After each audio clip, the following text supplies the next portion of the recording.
pour le son. Pour le son, Ouais.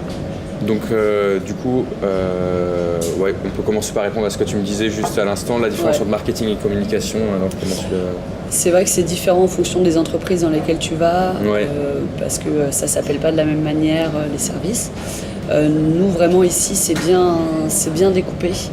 Tu as le service communication, ça va être plus pour tout ce qui est message, tout ce qui est rédactionnel. Comment on va communiquer auprès de telle et telle cible. Et le marketing, ça va être aller chercher la cible. C'est-à-dire choisir les bons canaux pour s'adresser à la cible qu'on souhaite avec le message de communication qui va en face, parce qu'on ne s'adresse pas aux mêmes typologies de... Il y a la production du message et puis quelque part choix du canal. Choix du canal, envoi et sélection de la cible, c'est-à-dire où on va louer des fichiers ou alors c'est nos bases de données, tu vois, c'est plus travail de base de données. Et du coup, on va commencer par le commencement pour l'interview, pour que ça fasse bien. Est-ce que tu peux te présenter rapidement ce que tu fais Je suis dans l'équipe, depuis combien de temps je suis là, etc. Moi j'ai rejoint GL il y a maintenant donc 2 ans. J'assiste principalement donc Isabelle Terrier qui est responsable, chargée de marketing multicanal.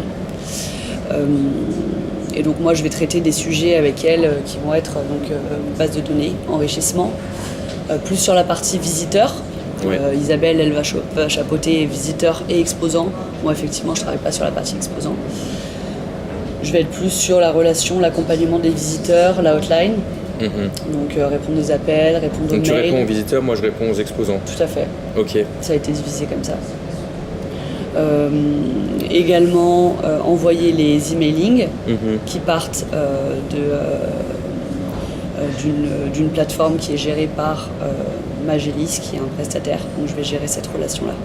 C'est-à-dire planifier les envois d'emailing avec eux, donc c'est-à-dire sortir les bases, lui fournir les bases de données, faire en sorte qu'elles soient bien qualifiées, envoyer donc le fameux message, c'est la newsletter par exemple, newsletter marché, ça va être une information pour par exemple save the date ou pour s'inscrire, créer son badge, voilà, tu vois, ça va être ce genre de choses que je vais gérer. Après, je passe aussi beaucoup de temps sur la partie protocolaire, c'est-à-dire gestion des invitations ce qu'on appelle le protocole chez nous, c'est les institutionnels, par exemple. Donc, c'est un peu les VIP sur nos événements, les inaugurants, ceux qui vont venir pour inaugurer l'événement, ceux qui vont venir pour, par exemple, faire du relationnel de l'institutionnel, donc la métropole de Lyon, la région.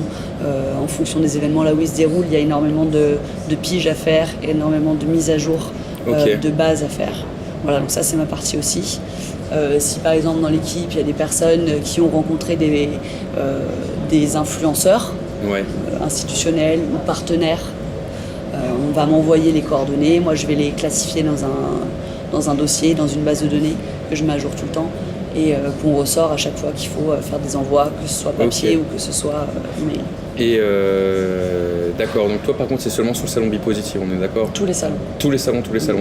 Ok, d'accord. Bipositive, Exhibition Europois, en fait. Exhibition. Exhibition. Ouais, tout à fait. Mais tous les salons du département bâtiment. Donc Bipositive, Eurobois, Expo Biogaz et Evolution. Et Flamme Expo. Ouais, Flamme Expo étant intégré à Bipositive, moi je fais pas tu vois, je fais pas la différenciation. Il y a Bipositive pour moi, c'est Bipositive plus Lighting Days, plus Flamme Expo, plus Evolution qui est effectivement maintenant nouveauté cette année, qui est aussi intégrée. Il y a une partie d'hydrogène qui vient se greffer à Bipositive. Alors, pourquoi je te vais te présenter un peu pourquoi je fais l'interview, parce que c'est mon sujet. Alors, en fait, mon sujet, c'est l'intitulé, je te l'ai envoyé, c'est comment on adapte et on mesure une stratégie inbound en l'appliquant à l'organisation de salons et de conférences. Alors j'ai fait mes recherches, etc. sur l'inbound. Est-ce que toi tu sais, ça te parle un petit peu marketing entrant. Voilà, c'est ça. Et outbound marketing. Sortant. Aller chercher. Et inbound, en fait, tu as encore un niveau de conceptualisation plus précis où c'est un système qu'on appelle entonnoir de conversion. Voilà, avec le premier entonnoir, c'est attirer, convertir, conclure, fidéliser. Voilà, avec dans chaque entonnoir, sur chaque étape, tu as des outils classiquement utilisés. Anonyme, prospect, client. Voilà, c'est ça. Alors du coup, tu vas avoir Customer Relationship Management pour l'étape convertir, etc. Donc avec, justement, j'ai l'impression que la communication s'occupe plutôt de la première étape, donc la création de contenu et le référencement, et vous êtes plus dans la relation marketing. Ouais, une fois que ce premier cap est passé. Ouais. Exactement. Et donc du coup, voilà, comment est-ce que vous raisonnez dans ces termes-là un petit peu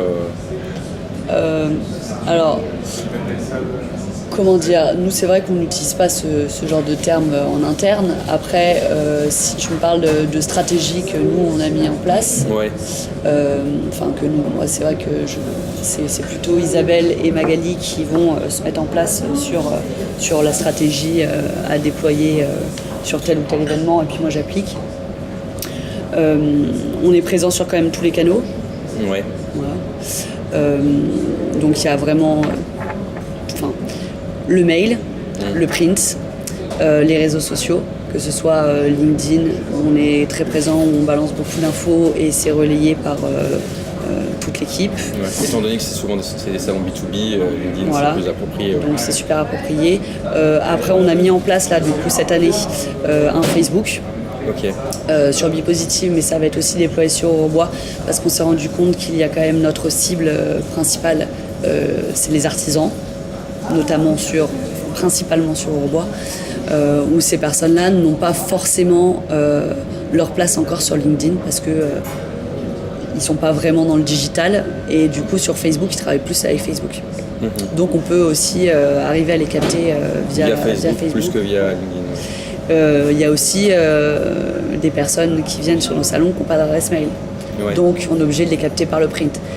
En fait, on essaye de faire au maximum tous les canaux pour pouvoir être sûr de toucher notre cible. Et ils ne sont pas forcément aux mêmes endroits, on ne les attend pas aux mêmes endroits. Et du coup, sur les visiteurs, quels sont les canaux quand même qui sont les plus efficaces le plus gros morceau, c'est quoi ? C'est le print. C'est le print ? Clairement. Ouais. C'est le print. Ils aiment bien avoir un carton d'invitation. Ça, tu penses que c'est propre au secteur un petit peu bâtiment ? Complètement. Ou c'est plus... Je pense que c'est propre au secteur bâtiment. Ok. Parce qu'on a une cible, comme je te disais, qui n'est pas encore hyper... numérisée, digitale. Ouais. C'est par exemple un menuisier ou un charpentier qui travaille en Auvergne, il aime bien recevoir son carton d'invitation et c'est comme ça qu'il sait qu'il va être invité, il connaît les dates comme ça. Et ensuite il se rend sur le site internet effectivement, mais il ne va pas forcément utiliser le web pour recevoir son email et pour aller sur l'internet. Sur ce genre de personnes, c'est pas forcément intéressant de raisonner en termes de référencement internet parce que c'est pas comme ça que tu vas réussir à entrer en contact avec lui. Mais par contre, par le téléphone aussi marche bien. Ouais. Une fois qu'ils sont avertis, ou même moi ça m'arrive de recevoir des appels dans l'année pour savoir les dates parce qu'ils n'ont pas encore reçu leur carton d'invitation, parce que c'est aussi une cible qui est habituée à recevoir des invites. Et du coup ils m'appellent en disant c'est quand les dates, quand est-ce qu'on peut s'inscrire, où est-ce que ça en est, voilà. Ok. Donc c'est un peu ça, c'est pareil, j'avais avec Théophane, c'est que finalement le raisonnement le plus logique, c'est de partir en fait de son marché, de sa cible pour adapter sa stratégie plutôt que de sortir une stratégie, essayer de le faire rentrer dans la... Oui. Et du parce que c'est vrai qu'on a tendance, et c'est tant mieux, mais on essaye vraiment de partir sur le web, sur le digital, pour essayer aussi d'économiser, parce que les frais print c'est colossal. Ouais. On a aussi nous la gestion des NPAI. Donc les NPAI c'est les retours post. Ouais. Donc quand tu te rends compte que tu as tous les retours post et que finalement ton message n'est pas parvenu à la personne que tu voulais atteindre, toi ça te permet aussi de voir qui est-ce que tu dois recontacter, mais ça te permet aussi de faire une grosse épuration dans ta base de données. Ouais. Ce qu'on n'aurait pas pu faire via le web, parce que l'adresse mail effectivement elle peut être morte en zombie quoi. Voilà. Et du coup, ça nous permet aussi de refaire un tri, d'aller regarder sur société.com, est-ce que cette société existe, est-ce qu'elle n'existe plus ? Parce que comme c'est des événements qui ont lieu tous les 2 ans, il y a beaucoup de choses qui peuvent se passer dans une vie d'entreprise en 2 ans, surtout quand c'est des indépendants qui sont menuisiers. Ils peuvent se faire racheter, faire un groupement d'entreprises et du coup ça nous permet aussi de mettre nos bases à jour. Du coup en fait il y a un peu un aller-retour qui est fait entre les stratégies outbound et inbound, quoi, parce qu'une fois que le contact il a été fait, une fois que c'est sur le site internet, c'est plus du contact mail, de la personnalisation. Complètement. Est-ce que vous avez des systèmes un peu automatisés d'envoi de mailing, etc. On m'a dit c'était pas trop développé pour l'instant. Enfin moi je le fais. Ouais. C'est-à-dire que là je me crée mes mails types parce que je sais quel genre de mail on m'envoie. Ouais. Donc je me crée mes mails types, je me les enregistre sur ma boîte mail et du coup quand on me contacte et surtout quand on approche du salon, là il y a du mail quand même à tomber par jour, c'est assez énorme. Du coup j'ai mes mails types donc ça va assez vite, je le personnalise à chaque fois parce que ils aiment bien ça, donc je mets le nom de la personne, si je l'ai dans le mail je personnalise en disant monsieur un tel, madame un tel. Et puis je mets toujours une petite phrase un peu sympa à la fin, n'hésitez pas à me recontacter, etc. Ils ont mon adresse email personnelle, ils ont mon numéro de téléphone, donc je veux dire ça reste du fait main quand même. Ça reste du fait main. Même si j'ai des structures de mail qui changent jamais, j'essaie quand même au maximum de personnaliser. Faut pas que ça me prenne non plus trop de temps, mais c'est aussi ce qu'ils recherchent.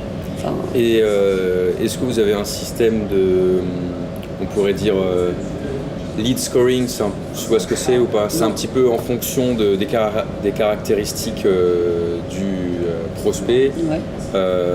Est-ce qu'il est chaud, est-ce qu'il est froid, est-ce que c'est intéressant de contacter ou pas, etc. Est-ce que vous avez un système de mesure un peu pour voir ça ou vous faites... Non, on n'a pas de système de mesure, effectivement. Je sais même pas comment ça peut s'articuler ça. Ouais, bon ça c'est avec des programmes des logiciels spécifiques. Voilà. C'est ça. Est-ce que vous mesurez un peu les trafics sur les sites web, etc. Oui, alors ça, en l'occurrence, c'est Magali. Ouais. Mais c'est vrai que nos sites web, donc comme c'est des sites événementiels, des mini-sites, je ne veux pas dire de bêtises, donc je ne sais pas trop comment c'est géré. Mais je ne sais pas si on peut aller très très loin encore maintenant dans l'analytics. Mais il y a une... c'est ça, c'est le data analytics, web analytics, vous n'utilisez pas tant que ça, quoi. Non. Alors du coup, comment... là, c'est un peu encore, qu'est-ce qu'on peut parler encore sur l'inbound avant que je passe au thème suivant, sur tout ce qui est fidélisation, etc. des prospects, les faire revenir. Ça, oui. Alors, nous, on a mis en place du coup une stratégie pour les fidèles. Donc les fidèles, on les appelle les VIP. Si on vient par exemple, donc ça s'est revu tous les ans, c'est réajusté en fonction de comment ça s'est passé les éditions d'avant. Mais en gros, il y a une stratégie qui dit s'il est venu les 3 dernières années, il passe en VIP. Donc il a une invitation VIP particulière, il a un fameux code VIP particulier pour qu'il puisse s'enregistrer sur Internet avec ce code qui va lui générer un badge VIP. Et du coup, il y a un accueil qui est un peu personnalisé. C'est-à-dire qu'il a un accès coup de fil, il n'a pas besoin de faire l'accueil quand il arrive le jour J. Il a la possibilité d'aller au club VIP Presse, où il y a un accueil avec des cafés le matin, des boissons toute la journée. Donc, c'est vraiment... Eux, ça devient vraiment nos ambassadeurs. Voilà. Ça marche. Intéressant. Et alors maintenant... on va passer direct à la dernière étape, c'est tout ce qui est gestion, mesure de la performance. Alors un peu au sein du service sur la partie exhibition bois bâtiment. Comment vous mesurez la performance de votre stratégie? Alors il y a deux choses. Nous, on passe, donc comme je te le disais tout à l'heure, sur une de mes missions, on passe par un prestat qui envoie la plupart de nos emails. On fait aussi partir des choses en interne. Mais quand on les fait passer par un prestat, c'est parce que c'est en grand nombre. Et du coup, lui, il va nous renvoyer des stats. De le taux de réactivité, le taux de clic, le taux d'ouverture, où est-ce que, parce qu'on a même une vision d'ensemble du mail, où est-ce que les gens ont cliqué en premier. Donc ça nous permet vraiment d'évaluer une campagne. Donc de savoir quels sont les messages qui sont pertinents, quand est-ce qu'on a envoyé l'email, quand est-ce que ça a le mieux fonctionné, etc. Donc ça, nous, on a un vrai suivi. Non, c'est un autre. Ça, c'est un autre. Ça, c'est Magelis, c'est un prestat qui fait l'envoi d'email en masse. Ah ok, ouais. Et donc lui, il a par exemple plus de compétences, on va dire, sur tout ce qui est web analytics. Sur la partie technique, ils sont hyper calés. Ouais. Ouais. Tu penses que j'aurais moyen que je les contacte Ouais, potentiellement, ouais. Potentiellement. Ouais, on verra ça, tu pourras peut-être me filer leur adresse mail. Bah, sans problème. Sans problème. Ça s'appelle comment? Magaïs? Magélis. Magali, Noémie. C'est compliqué. C'est compliqué. Donc Ok. ouais, eux, ça nous permet vraiment d'avoir un suivi, ça on le met à jour. Et puis on a surtout une analyse à faire post-événement. Ça aussi, j'ai oublié d'en parler au début dans l'émission, mais récupérer donc toutes les données des accueils sur site. C'est-à-dire combien de personnes sont venues, quelle typologie, les activités, les fonctions des personnes qui viennent, entre quelle heure et quelle heure, est-ce qu'ils étaient VIP, est-ce qu'ils étaient presse, est-ce que ce sont nos partenaires, qui est-ce qui les a fait venir. Et tout ça, il faut c'est un tas d'informations, une grosse base de données qu'il faut traiter, dépioter et pour pouvoir en sortir des chiffres et pour qu'on puisse nous derrière les analyser en fonction de la stratégie qu'on a mis en place. Ok. Et cette partie-là, et aussi, comme on en a parlé la dernière fois avec Isabelle, on a la possibilité de faire beaucoup d'analyses par rapport aux codes qui sont utilisés. Ah oui. Comme la seule manière d'obtenir un badge et la seule façon de rentrer sur le salon, c'est d'avoir un badge, ils sont obligés d'être sur notre plateforme. Okay. Ça veut dire que le code qu'ils vont rentrer pour accéder au formulaire de création de badge, ça va nous permettre de savoir qui a amené ce visiteur sur le salon, et ça nous permet aussi de pouvoir réajuster. En fait, ce système de code et de badge, c'est ce qui permet de faire la transition entre le réel et le numérique. Ouais. Quoi. Est-ce qu'il les force à passer par cette plateforme où là derrière tu peux traiter Oui, et en même temps, si on envoie une invitation print, le code print, c'est un code print. Donc ça veut dire qu'on sait que c'est grâce au print qu'il est venu s'inscrire en ligne. Donc via cette technique, c'est comme ça que vous savez que le print ça marche bien, quoi. Ouais. Ok. Complètement. Est-ce que tu as un exemple un peu pratique de ces analyses que vous avez fait sur un salon? Analyse visiteur, ouais. Analyse visiteur et un peu la conclusion que vous en avez tirée et qu'est-ce que vous avez fait après pour y remédier. Est-ce que tu es là depuis assez longtemps pour avoir un exemple à me donner? C'est dur. Après, ça dépend aussi beaucoup du budget qui est alloué à l'événement. Donc, on a beaucoup d'idées, on a beaucoup... on est force de proposition sur beaucoup de choses. Et en fonction du budget, on va dire, ok, ça a moins bien fonctionné. Donc, est-ce qu'on ne libérerait pas ce budget qu'on a mis sur cette partie-là, parce qu'on voit avec les chiffres que ça n'a pas matché, pour faire une autre action. Par exemple, ce qu'on a fait sur Eurobois, à la dernière édition, c'est qu'on s'est rendu compte que les régions qu'on appelle, nous, des régions enclavées, c'est-à-dire la région qui va être Nord-Pas-de-Calais, donc Hauts-de-France, Alsace et la Bretagne aussi, pas mal.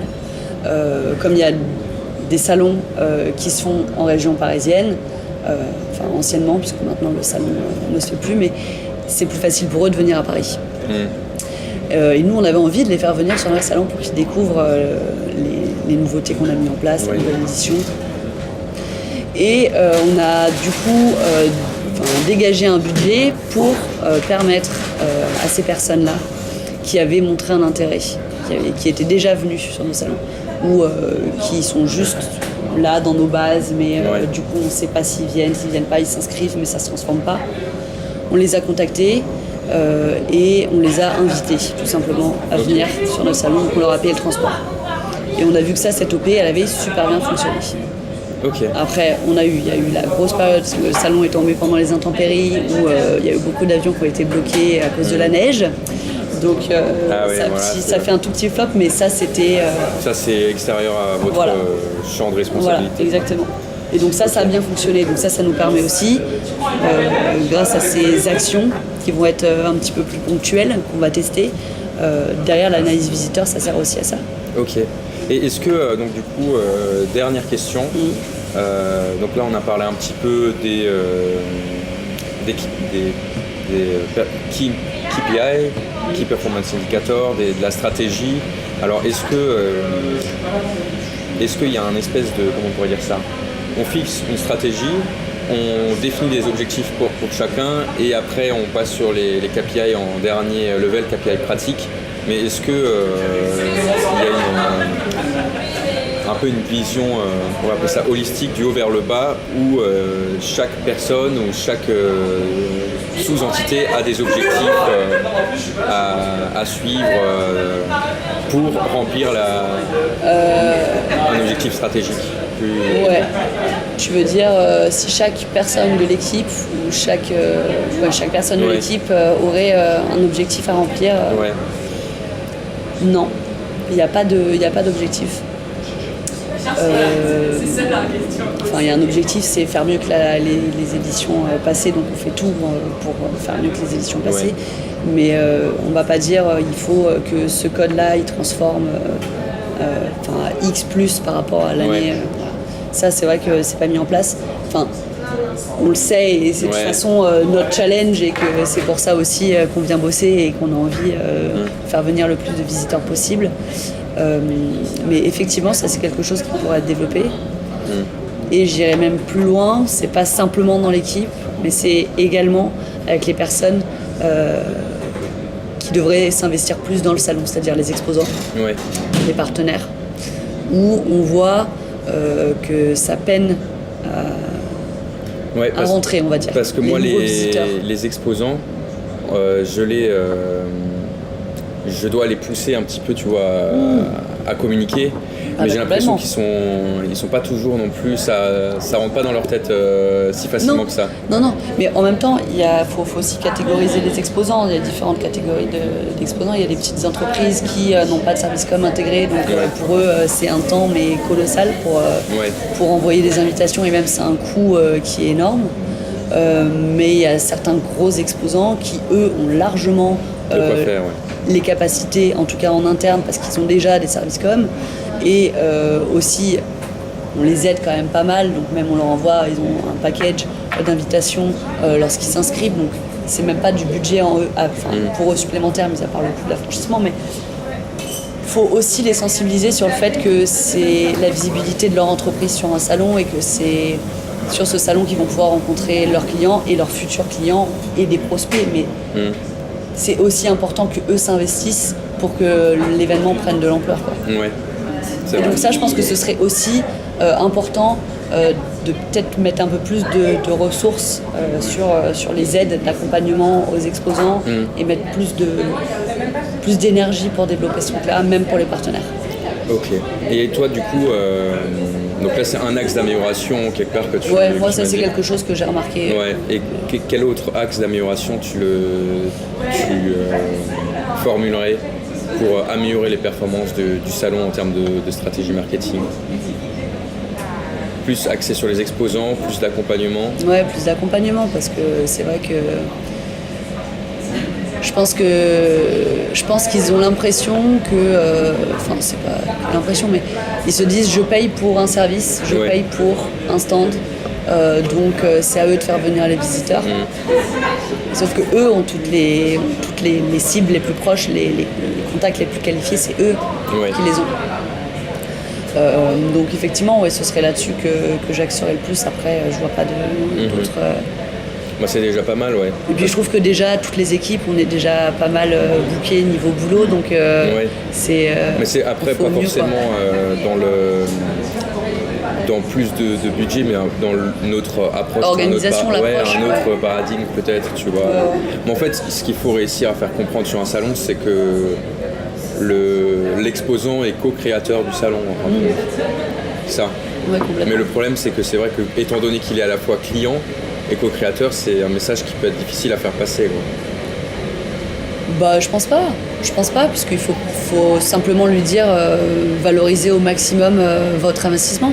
Et votre investissement, c'est d'en profiter pour rencontrer toutes les personnes que vous n'avez pas l'occasion de rencontrer, vos prospects chauds, vos prospects froids, prendre un petit peu de temps pour ça, parce que ce sera que du plus et que du bénéfice pour vous. Et si vous voulez avoir un salon avec un super retour sur investissement, ça passe aussi par ça. Mais en même temps, est-ce que ça leur arrive pas des fois de se dire je vais inviter du monde et puis finalement mes prospects vont voir mon produit, mais vont voir aussi d'autres produits finalement. Bien sûr, mais bon, ça c'est le salon. C'est ce qui fait qu'il y a une effervescence aussi. C'est un peu difficile à contrer ça comme argument. Ok. Ça marche. Bah écoute, c'est top. Déjà là-dessus, je suis un peu plus calé. Merci beaucoup. Ouais, avec plaisir. Tiens, je vais prendre une petite photo.